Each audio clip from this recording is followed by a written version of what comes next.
Mais comment fait-elle?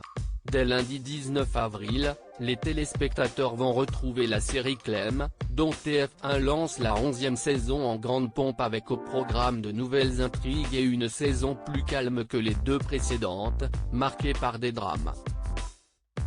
L'occasion aussi de retrouver Christiana Reali dans son rôle de Nathalie, apparue dès la saison 10, et son visage sur lequel les effets du temps ne semblent pas passer. Grâce à la chirurgie esthétique?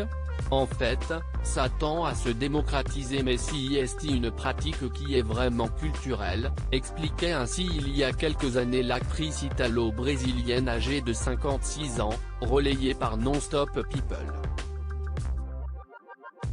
Si elle affirme ne pas avoir encore eu recours à de telles pratiques, Christiana Reali a expliqué combien dans son pays natal, le Brésil, les injections sont monnaie courante, à la limite du soin et du maquillage. Et mieux, qu'il n'y a selon elle aucun tabou à en parler, à tel point qu'elle-même ne cache pas qu'elle ne se priverait pas si l'envie lui prenait de faire également quelques injections pour paraître plus jeune.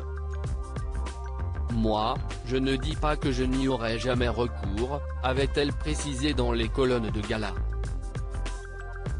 Christiana Reali inquiète vis-à-vis de la chirurgie esthétique. Toutefois, l'ex-femme de Francis Huster, avait expliqué repousser cette intervention, qui n'est pas sans l'inquiéter. Ce qui m'effraie cependant, c'est que l'on n'est jamais sûr du résultat. L'aspect addictif a aussi quelque chose de très inquiétant.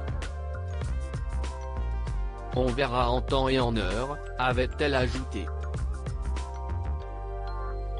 Une heure qui n'est visiblement pas encore venue pour Christiana Reali, qui depuis quelques années se fait plus discrète sur grand écran, et se consacre davantage à la télévision, avec des apparitions dans Clem, Madi Etcheban ou encore Nina.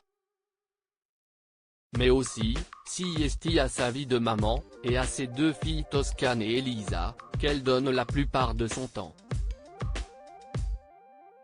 Quitte à se révéler un peu étouffante?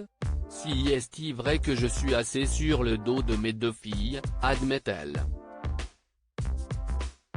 Mais j'essaie de leur laisser aussi un peu de liberté, avait-elle toutefois précisé en mars 2020.